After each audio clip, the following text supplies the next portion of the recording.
Okay, hear me out.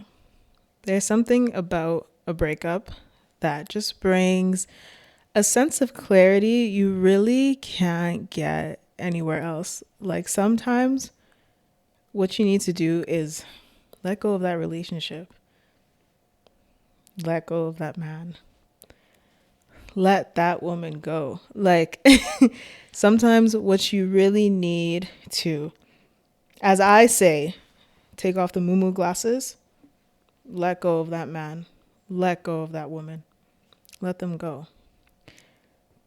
There's something about, you know how guys say that they have like um, their post clarity. I believe that everybody, let me not say everybody, I believe that people that were in, a very unfulfilling relationship that just didn't serve them was where they were like unequally yoked, where they were just underserved, undervalued, either partner or whatever.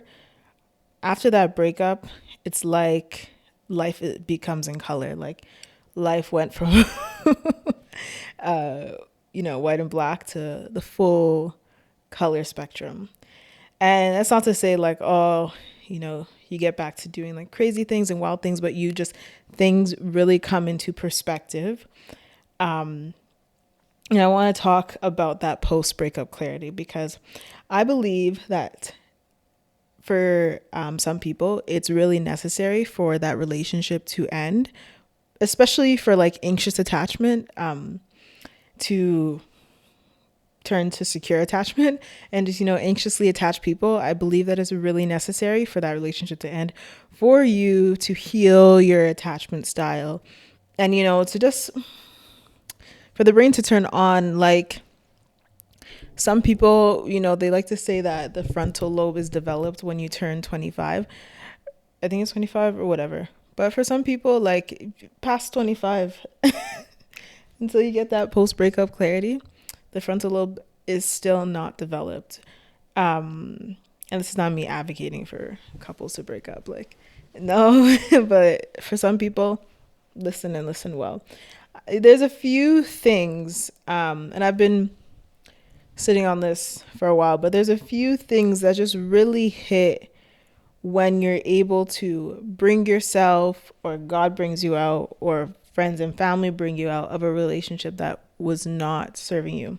Number one, you will be able to run fast. Like how a lot of athletes train sometimes, especially if they're like runners, or if they're just supposed to be mobile and like move really fast, they'll often train with like weights, and it gives them, what's the word? It just makes them faster essentially. So they train with weights. I know like my brothers, when they did soccer, and they would often go do those treacherous stairs up and down the stairs with weights on their feet. Or I know football players, I think, do it too. And they train with like weights that they're dragging behind them, so that when it's actually game time and time to perform, they're able to move fast. I genuinely feel like some people, once you exit that relationship, you will begin to fly. Like you'll even be amazed and shocked at how fast you're able to get things done. And it's because that specific relationship, or a relationship at that time, was weighing you down. That person, you know, given everything else that you had going on, or how you could have been operating, that relationship, that person, that man, that woman, let me not be biased here, was weighing you down. Like they were really just a burden, or it was something that was stopping you from achieving your goals, from being focused about your goals. Because maybe you still were, achieving some, but you weren't hitting the nail on the head as you could have been. You weren't as precise, you weren't as consistent, in your finances, in your education, in your career, in your spiritual walk. Oh my gosh. Like some partners, some people are in relationships where they're unequally yoked. And it's like God has a plan, and God has, something that he's intentioned for and in that individual in that relationship, but because they're attached to somebody else who has a different vision, a different plan, is not aligned with what with God's will for their life, then now they're pulling you back. My pastor often tells a story of, like, early in the days of the church, he was giving an altar call, and he perceived that there was a man who had a girlfriend there, and they had, like, kids together, but they weren't married and stuff like that. And he perceived that that man wanted to give his life to Christ at that time, but he didn't, because the girlfriend had convinced him, like, no, if you do this, then we have to change our lifestyle. We can't go out to the club anymore. We can't live together. We can't do all these things that, like, God says is not good, and we know is not good. And so this man ended up not giving his life to Christ, and years later left the girl with the kids. And it's just like, see how she was the weight holding him down, when him doing something, if she was equally yoked and supportive of God's plan for his life, their relationship and everything would have, and it's just like, some people, I genuinely feel like sometimes if you put yourself in a relationship or a situation that God has not intended or planned for you, there are just certain things and opportunities, blessings that God won't even allow to come your way, because you're going to squander it, or that person is going to squander it. Like, there's certain job opportunities, certain divine relationships, friendships, not even like another romantic partner, but friendships that you'll miss out on, because you're so focused on keeping that toxic or that, confused relationship. And now your life becomes stunted, like, you become stagnant in where you are. But once you let that go, you have your wings and you're flying. Like, some people let that go, just let it go, just like, let it go. I know it sounds easy. I know it's not that easy, but, like, as Elsa said, let it go. It really needs to go. Number 2, you can reevaluate your standards. As I said, as they call them, when people are, like, intoxicated, and they say that you have your beer goggles on. When you're in that relationship that is not meant for you, what you have is moo goggles on. Like, what you have your moo goggles on. And if you don't know what moo means, it pretty much means, like, you have fool, idiot. Like, you have goggles on that you cannot see. There's like a film. I talk to a lot of my friends and sometimes when our memory just unlocks and you remember the cringe things you used to do, you remember the ridiculous things that you compromised on, you remember the things that you, like, accepted that you regularly would not accept, you remember just all the craziness that happened, and you're just like, wow, like, surely I was not sane. Surely this was not me. Like, I can't recognize that person. One of my friends likes to say, no, sorry, when I was in that relationship, I had mental health issues, because surely that was not me as I know myself to be, as I know my name. There's no way that I did that or I accepted that.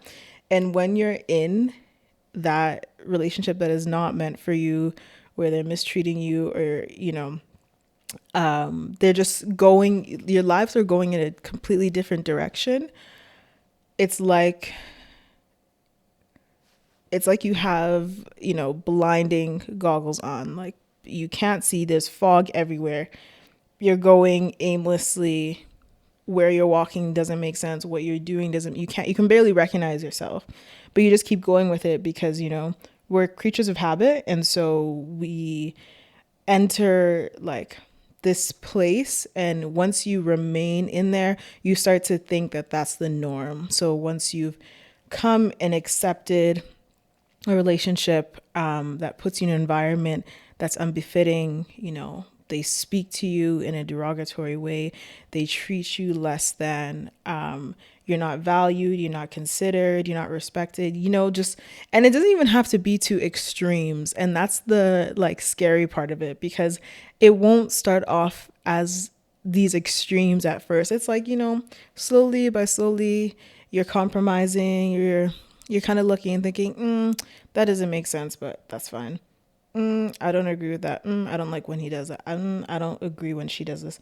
And it's like slowly by slowly, you get used to it and you become in that, and entrench yourself in that environment and in those behaviors and those attitudes where that now becomes the norm to you, because what you don't know, you don't know. And so you'll be thinking like, oh, well, yeah, the way that he treats me is weird, but that's what he's always done. And, the way that she behaves with me, like she's not really available, but that's how she's always been. And it's just like, but is that a healthy relationship? Is that, a fitting relationship for you? And it's just like, sometimes somebody needs to just like send a mighty wind to blow the fog away, to open our eyes. Open your eyes. This is a simulation. This is not real. Open your eyes. Those moo glasses need to come off. But that doesn't happen sometimes until that breakup, and you're just like, holy smokes, like, like kind of like get out, like what, what was that? How are I missing all these signs before? 3, your relationship, like green flags and red flags, you're able to reevaluate once you're out of a relationship. And I feel like that was like a huge thing for me. And it's kind of strange because on the one end, it's just like, of course we learn and we get better the more we make mistakes and the more we fail. It's hard to really learn from success because people don't always track the path to success, but our brains somehow are able to recall our path to failure. And so that teaches us a lot of like how not to get there again and what to avoid. But it's tricky because it's not like you should now go ahead and enter relationships that are going to fail, or like be okay with being in multiple relationships that are going to fail because it's going to teach you a lesson, if you know what I mean. So it's kind of like a tricky balance because yes, failing is like, it's not the end of the world. You learn from it, you grow, you move on, you're much better than if you never gave it a try and did anything, But at the same time, it's just like you want to be picky, like you want to be very not cautious. You want to be very thoughtful and intentional about the relationship that you get into, right? But coming out of a quote unquote bad, failed relationship really teaches you, okay, if you're willing to do the evaluation, at least, okay, what did I do that I, thought really went well in this relationship? What did I do that added to the demise, or I would not want to do again? I would not want to carry into my next relationship. And what did they do? What did I see? What did I experience? Like a lot for me, like arguing, having disagreements is like something that at first I was always anxious of going into relationships, and like, oh my gosh, if we disagree, does that mean we're going to hate each other? But like being in relationships where we were able to disagree and like talk through it, although it was very uncomfortable, and I didn't necessarily grow up knowing how to work through or regulate those emotions. I always ran away from like from confrontation in ways where it felt shameful, and like it highlighted all my insecurities and like everything that I did wrong. So I was afraid of that. But coming out of the relationship, I realized that, hey, like you're actually really good at this. And it highlighted the ways I'm able to communicate and like what I would look for in a future partner, and say, communication to me now is huge. Like someone that freely communicates, because I've been with people that like shut down, don't communicate, or communicate very minimally. And it's just like, I'm not the type of person that is also going to go to the furthest extent every single time to understand what you're feeling and understand what you're doing. experiencing inside. It's just like, I'm looking for someone that can communicate, right? And so that's become like something I'm very aware of now after that relationship. But like, if I stayed in that, I might not have fully understood that, or just even, knowing the red flags of like, okay, seeing, is there multiple communication breakdowns earlier on, and not imagining that, oh, it's going to disappear and it's going to get like, it's, you learn to recognize patterns, and you learn to recognize what you're willing to accept and what you're not willing to accept, right? Some people get into relationships thinking that they can change people, thinking that, oh, like what they did before is not gonna, follow. And just really helps you to see and evaluate your standards, because sometimes when you're in a garbage relationship, your standards turn to garbage too. Like, if you go and live in a dump, if you go and live in a landfill, even for like a week, your standards of cleanliness are going to change. So if you are with a man, a woman that, treats you like garbage, or just treats you less than, your expectations in your mind is going to come to that level. And so when you come out of that, you're able to say, wait, this is not normal, this is not okay. And you're able to evaluate, okay, this is good, green, this is, red, 0. And then another thing that I kind of touch on is like, you actually get to face that fear of rejection or fear of loss and realize that you can survive it. Because when that breakup now happens, which for some people is giving suicide watch, I can't lie to you. And then for others, it's kind of like I've had a breakup before where I literally did not flinch. It happened, and I was just like, I kind of anticipated it, kind of didn't after. But like, my friends were the ones that were heartbroken. I was just kind of like, like, I'm cool. Like, I feel like I handled myself well. I feel like I got whatever I needed to get from that relationship, and now that it's ended, like, it's sufficient. And then I've had other breakups where it was giving Holy Spirit carry me. It was giving, scary. And it's just like, seeing both shows you that, okay, it's not the end. And it healed a fear of rejection and a fear of being alone, or fear of losing somebody or disappointing somebody that I carried and didn't realize that I carried. And so when those relationships ended and I saw how I was able to work through them, some very good and then some not so good, but eventually, like, now I'm here, right? So I'm able to kind of look back and say, like, no matter what, you will be okay.